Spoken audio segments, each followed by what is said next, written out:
프리미어리그 12라운드가 거의 정리가 되었습니다. 토트넘은 쓰라린 패배로 한순간 4위까지 추락하게 되었습니다. 아스날도 승리를 해버렸고 리버풀은 유로파리그에서 충격적인 패배에도 불구하고 안방에서 브랜트포드를 상대로 대승을 거둬버렸습니다. 그리고 새벽에 맨시티 첼시 경기가 있었는데 이게 예상 시나리오대로 될 뻔했습니다. 첼시가 맨시티를 상대로 대박 경기를 펼치면서 양팀 4대4라는 스코어로 팬들을 정말 재미있게 해줬습니다. 포체티노와 과르디올라 감독 간의 대결을 하는 것도 매우 흥미로웠죠. 포체티노는 이번에도 과르디올라를 혼쭐을 내줬습니다. 전반전부터 팽팽하게 2대2가 되었고 후반에도 서로 골을 주고받다가 후반 추가 시간에 로드리가 박스 안에서 파울을 범하면서 페널티킥이 선언되었고 참고로 테일러 주심이 복귀전이었습니다.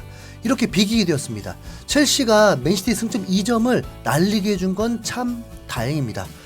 그래서 더 속상하네요. 토트넘이 6분만 더 버텼어도 다시 1위를 갈 수 있었으니까요. 긍정적으로 봐도 될까요? 1위와 2점 차, 2위, 3위와 1점 차로 토트넘 4위입니다. 엔지 감독은 전에 편들어주는 전문가들이 많았지만 이 한 경기로 의심하는 전문가들도 많이 생겼습니다. 제이미 오하라는 여기는 스코틀랜드가 아니라고 무모하게 용감하다고 호평을 했습니다.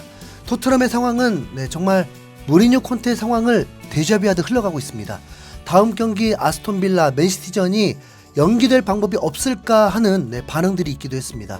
이 원인에 대해서는 결국 수비 문제를 탓할 수밖에 없는데 오히려 엔지 감독은 경기 후 인터뷰에서 실수한 수비수들을 감싸는 모습이었습니다. 다이어와 데이비스는 그들의 헌신을 보여줬다. 게임 내내 우리의 방식으로 플레이하려는 노력이 보였다. 그들은 끝까지 버텼다. 경기 막판에는 지친 기색이 역력했지만 경기력은 떨어지지 않았다라면서 오랜만에 선발로 나선 경기임에도 불구하고 최선을 다해 풀타임을 소화했다고 한 건데요. 솔직히 말하면 이건 엔지 감독이 일부러 선수들의 사기를 위해 거짓말한 겁니다. 데이비스는 원래 훈련 중 부상을 당했는데 예상 외로 선발로 나와서 기대 이상의 활약으로 나름 1인분 이상은 해준 거 인정합니다. 그러나 다이어는 얘기가 좀 많이 다르죠. 개인적인 감정이나 편견을 제쳐두고 객관적인 데이터로 먼저 얘기하겠습니다. 이건 지난 경기 토트넘 선수들의 활동 범위인데 왼쪽이 토트넘이 수비를 할 때 상황입니다. 토트넘이 공을 가지고 있지 않을 때 다이어의 수비 범위가 어이가 없을 정도로 좁죠. 비카리오가 하늘색, 다이어가 노란색인데 지난 시즌 토트넘 주전 센터백이자 잉글랜드 대표팀에도 뽑히는 센터백이 골키퍼 수준의 수비 범위를 보여준다는 것 자체가 정말 상상하기도 힘든 수준의 무능력입니다. 골키퍼는 골대 주변에서 벗어나지 않고 골 에어리어라고 하는 좁은 지역에 있는데 웬만하면 수비 범위가 좁은 게 맞습니다. 골키퍼가 골대 근처에 있는 건 뭐 당연하니까요.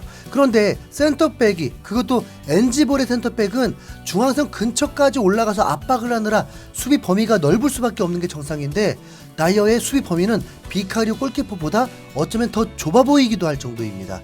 느린 발 때문에 페널티 박스조차 못 넘어가고 골키퍼와 비슷한 범위에서만 움직이는 게 프리미어리그 상위권 팀의 선발 센터백인 게 이해할 수 없을 정도로 황당한 일입니다. 이름이 가려졌지만 그 옆에 넓은 분홍색이 벤 데이비스의 수비 범위라는 걸 고려하면 지난 경기에서 수비는 데이비스가 다 했고 다이어는 또다시 방관만 했을 뿐인 거죠. 반대로 토트넘이 공을 가지고 있을 때도 다이어는 중앙선을 넘어가지 못합니다. 왜냐하면 모두 아시다시피 느리거든요. 그렇게 센터백이 라인을 올리지 못하다 보니까 최전방에서 활약해야 하는 손흥민까지도 상대 페널티 박스보다 한참 밑으로 내려왔고요. 결과적으로 손흥민에게 패스가 연결되지 않아서 제대로 된 슈팅 찬스가 나오지 않았습니다. 첼시전에 그래도 나름 열심히 뛴 건 알겠지만 울버햄튼전에서 제대로 밑바닥이 드러나면서 다이어는 절대 선발감이 아님이 증명됐는데요. 참고를 위해서 지난 10월에 있었던 풀럼전 때의 활동 범위를 보여드리겠습니다. 로메로와 다이어의 수비 시 범위 차이는 말할 것도 없을 정도로 수십 배는 넓어 보이고 특히 토트넘이 공을 가지고 있을 때에는 반더벤과 로메로 모두 중앙선 너머까지 높은 곳에서 활동하는 모습입니다. 자연스럽게 히샬리송, 손흥민, 클루셉스키 모두 상대 페널티 박스 근처까지 올라가게 되죠. 여기까지가 사심 없는 데이터 분석이었습니다. 그리고 이제는 어쩌면 조금 주관적일 수 있는 다이어의 실수에 대해서 보려고 하는데요. 실제 다이어는 두 번의 실점에 모두 책임이 있는 정말 호러와 같은 수비를 보여줬습니다. 일단 첫 번째 실점 장면에서 다이어는 자신의 왼쪽 앞에 있는 포로가 아니라 오른쪽 사이드라인으로 공을 길게 찹니다.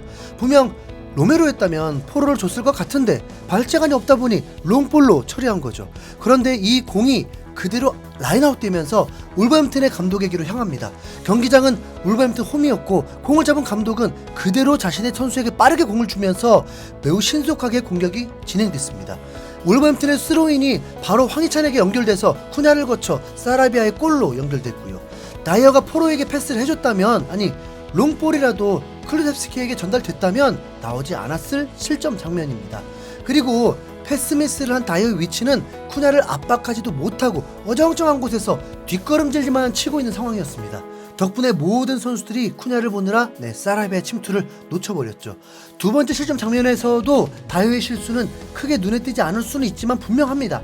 다이어는 자신의 앞에 있는 르미나가 아니라 페널티 박스 밖에 있는 사라비아를 보느라 이번에도 르미나의 침투를 놓쳤습니다. 자기의 마크맨이 아니라 공을 보는 수비는 정말 아마추어에서나 나올 법한 장면인데, 지난 시즌 토트넘 주전 센터백이자 잉글랜드의 국가대표로 뛰고 있다는 다이어가 그 기본조차 지키지 못한 겁니다. 반복된 부상으로 달리기가 느려진 건 다이어가 도저히 극복할 수 없는 문제라고 해도 페널티 박스 안에 들어온 상대 공격수가 아닌 페널티 박스 밖에 있는 공을 보는 수비는 도저히 이해할 수 없는 행동인데요. 울버햄튼전에 수학이 있다면 다이어는 절대로 토트넘 경기에 나오면 안 된다는 걸로 데이터로 그리고 눈으로 확인했다는 점입니다.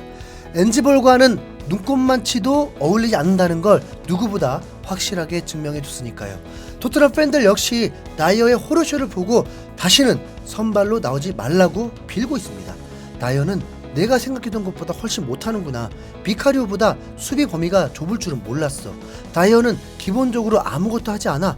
달리기가 느린 것과 수비를 안 하는 건 다른 얘기라고. 오늘 경기로 확실해졌어. 다이어는 토트넘 유니폼을 입으면 안 되는 선수야. 엔지 감독이 다이어를 쓰지 않았던 이유가 분명하네. 앞으로 다시는 보지 않길 바래. 데이비스와 비수마가 다이어가 할 수비를 대신해주고 있네. 다이어는 토트넘 선수들에게 짐이 되고 있어. 다이어가 나오면 어차피 수비는 뚫릴 거야. 그럴 바에는 차라리 필립스에게 기회를 주자. U21팀에 있는 필립스와 도링턴이 다이어보다 훨씬 잘할 것 같아. 제발 그들을 쓰자. 정말 불행 중 다행으로 울버햄튼전 이후에 2주 정도 A매치 휴식 기간이 주어지게 되는데, 이 동안에 계속 언급됐던 유망주 필립스를 1군 전술에 적응시키는 게 나아 보입니다. 물론 필립스도 반더벤만큼 빠르진 않지만 적어도 다이어보다는 빠를 게 확실하죠. 그리고 다이어는 엔지볼 부적합자라는 게 명명백백하게 밝혀졌기 때문에 무조건 다른 선택을 하는 게 낫습니다.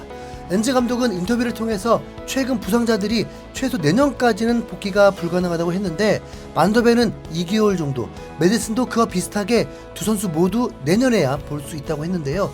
이렇게 2주라도 A매치 휴식기로 보내는 게 진짜 다행이라고 여겨질 정도의 상황입니다. 위넨 퇴해 감독 보니까 거기도 선수 구성이 쉽지 않아서 윙백이 센터백 서고 미드필더가 센터백 서고 포지션 변경하고 난리도 아니던데, 어차피 이왕 이렇게 된 거 에메르송 호이베르를 센터백 써버리는 건 어때요? 불안하네요. 아스톤빌라전 결과보다 다시 한번 똑같이 했다가는 명성 다 잃을 분위기인데, 엔지 감독님 적당히 합시다. 이상 흰수염고리였습니다. 감사합니다.